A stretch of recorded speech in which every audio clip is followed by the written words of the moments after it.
The following is a special presentation of Tony Kurre Radio.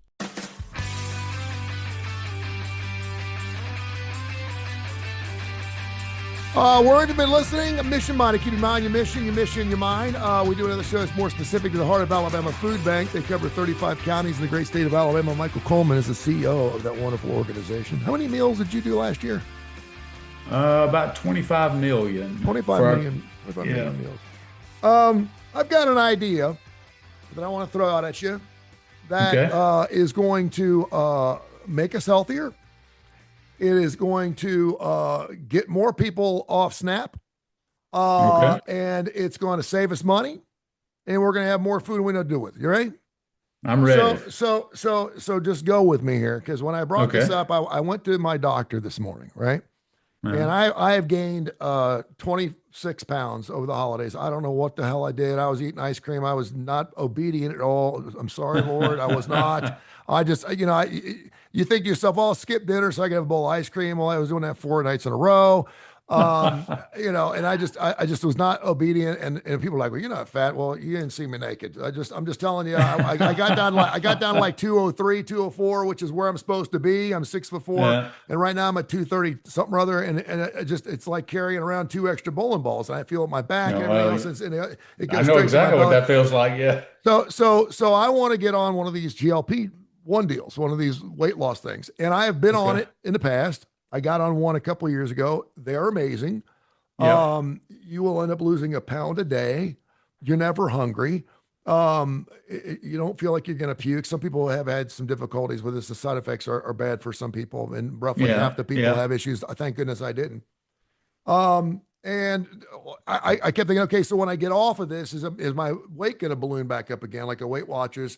And it will. The good thing is, as far as we know, you can stay on the drug for as long as you want, and bring your dosage down, so you're not taking the high dosage and just take your shot or your pill, and now it's in pill form once a week. So you brought up a really interesting stat a couple of weeks ago about how people who are on SNAP weigh an average of 45 to 50 pounds more than people who aren't on SNAP. Yeah. And you and I had a brief discussion about that's really interesting. If you go social economic challenged areas of our country, how many people are overweight? Yeah.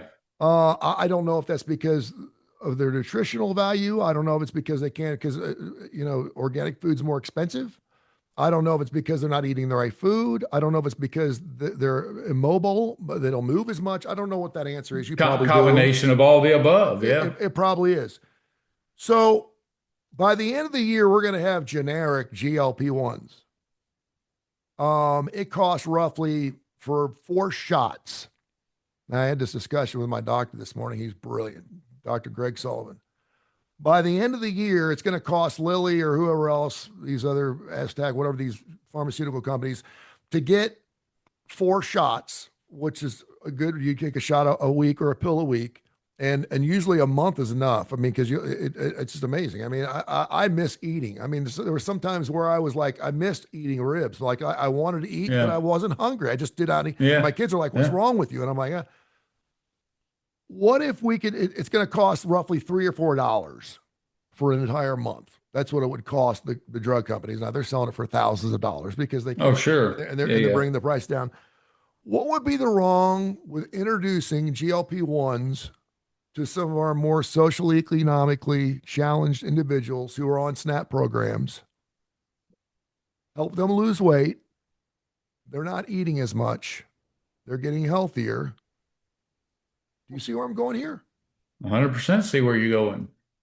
I will tell you, I have actually heard rumblings, not exactly focused on SNAP recipients, but when you think about, and I don't even know I'm sure the statistics are out there, but the greatest things that affect our population, especially our poverty population, and for a whole host of factors, doesn't matter how they got there. The bottom line is they suffer from obesity, They suffer from heart-related illnesses, hypertension, those kind of things, And many of stroke. those, and many of those are because of obesity.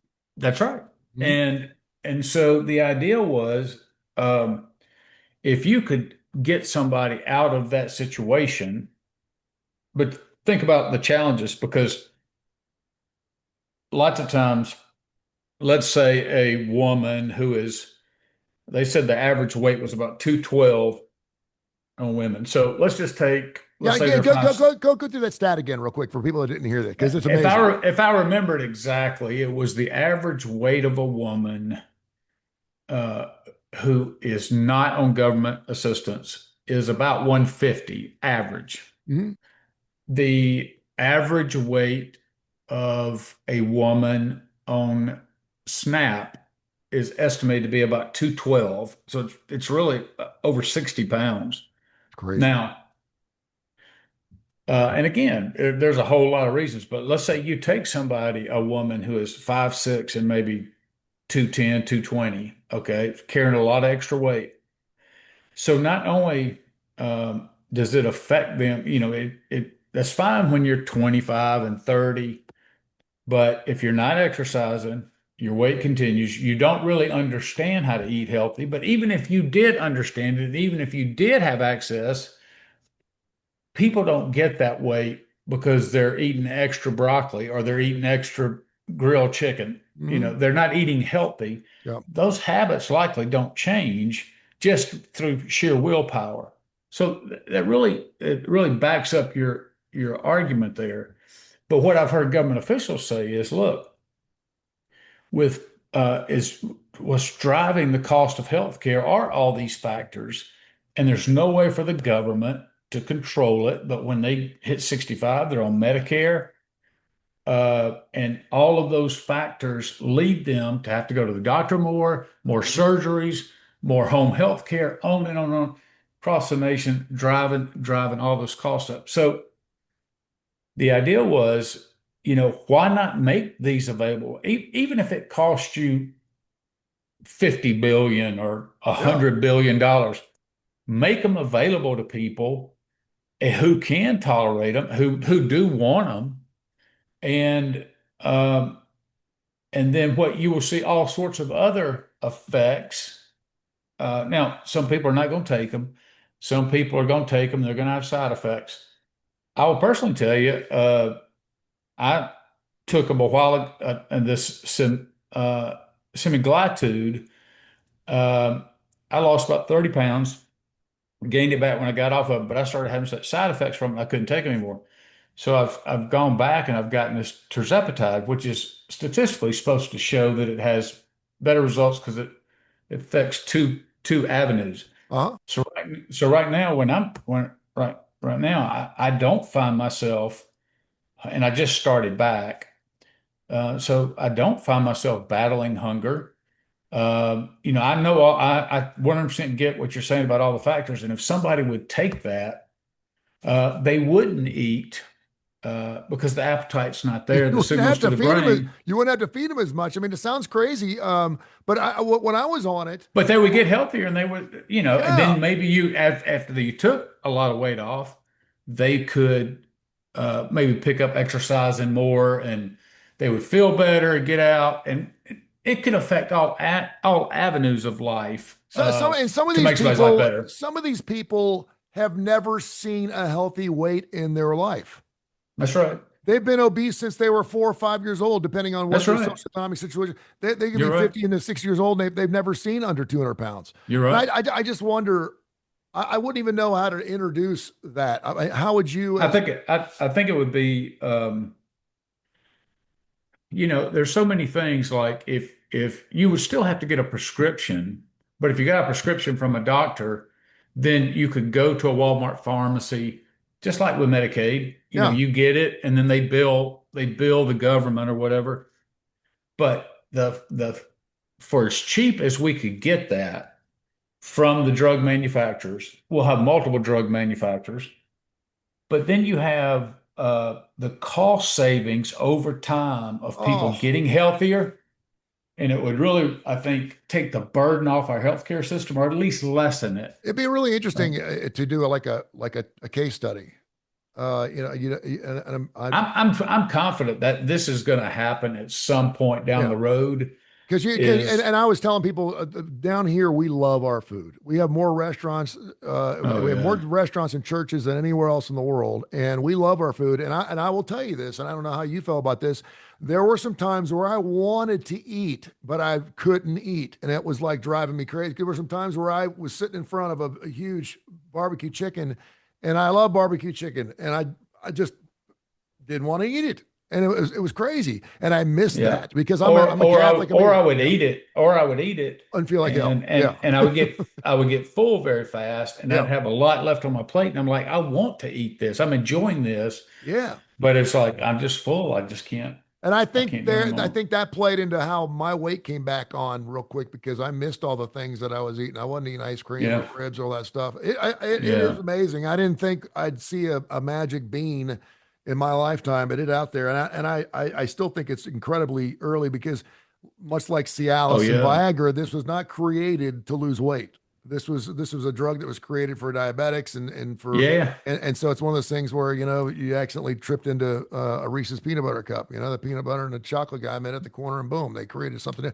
So I was thinking about that. And I was talking to my doctor, and you should have seen the light bulbs going off on his head because he's really out there with different ideas and thinking outside the box. He's like, yeah, that's a brilliant idea. And I was like, yeah. that would be. Let me ask you this: do you think people that are on SNAP would be open to the idea of being on these medications? Well, I have seen people who really pushed back anytime you put conditions on government assistance. So right now we have a right to work, or not a right to work, mandatory work requirements to where if you're on, and it's state to state is different. Um, but there's in Alabama, if you want to be on SNAP past a certain amount of time, you have to show that, hey, I'm trying to get a job. I've been on these interviews, or I've put in these applications, or whatever. And in part, the reality is that there's going to be some, I have no idea what the percentage would, that says, I want the government to take care of me. Mm-hmm. And I think that's going to be a much smaller position, so a much smaller percentage. I'd much more rather think that people get trapped into and they get to be an adult and they're obese and they not really had anybody teach them how to be successful. Just all those factors that go into it. And being able to uh, lose weight, feel better, have more energy, um, build community in a different way. Uh, and when you have some pride restored in you as well, um, that could be a launching pad for changing your life. I think it would have a whole lot of unintended positive consequences. But I just know that people are just so reactionary. Anytime you say, well, if you want SNAP benefits and you're obese, you have to take Yeah, I could see where. this. Yeah, And and people are like, oh, that would be hard. so That would be hard to do. I mean, yeah, it'd have to yeah. be But I a do think constant it thing. should be available Mhm.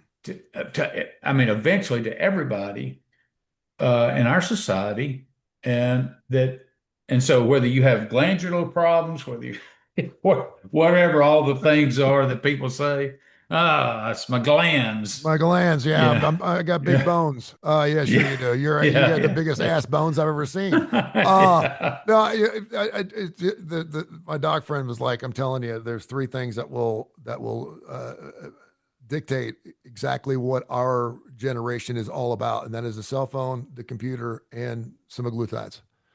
And yeah. he's like it's only a matter of time And where you're see, gonna. and think about it. They've already improved on that with terzepatides. Mhm. If they've gotten here already and they show that that's successful, they will continue to improve that. Yeah. And so it's no telling what the future could hold in terms of helping people with The fact obesity the and fact those it's already in factors. pill form is amazing. Because I know some people will not do the shot. They're like, I get the shot. And it's like, it's not that big of a deal. But it's such, I mean, you can barely see the needle as it is. It's just an insulin shot needle, and it's very tiny. I don't know, just an idea. I thought of that, and I wanted to share that with you. I think it's that was a great idea. I think I hope we get there at some point. Yeah, because I think he's basically said by the end of the year we should have generics, and I think a lot of people are going to. I do think we also are dealing with some people won't do it because they want to work it off, but they're the ones that won't work it off. They get the gym membership and they don't go. Well, I think that's cheating. I don't think that's right. It's like getting laser surgery or breast augmentation or whatever. I mean, but once you get on, I think it could really help millions of people, and I think the effect on the economy and on our healthcare system would be incredible. All I know is you and me could be looking good, Marsh. I don't know, man. We're gonna be looking good, baby. I just started back, so I got a single 60-year-old man out there looking for it, baby. We're gonna be looking good. All right, my brother. Tell people how they can help you out, man. Yeah, jump on the internet, go to hafb.org, look it up. We'd love for you to financially support if you can. If you're in the area, we'd love for you to volunteer, be a part of what we're doing. We love what we're doing. We love the people we serve. We love our organization and love to have you a part of it. Thank you, brother. Appreciate you. Have a good weekend. All right, buddy. You too.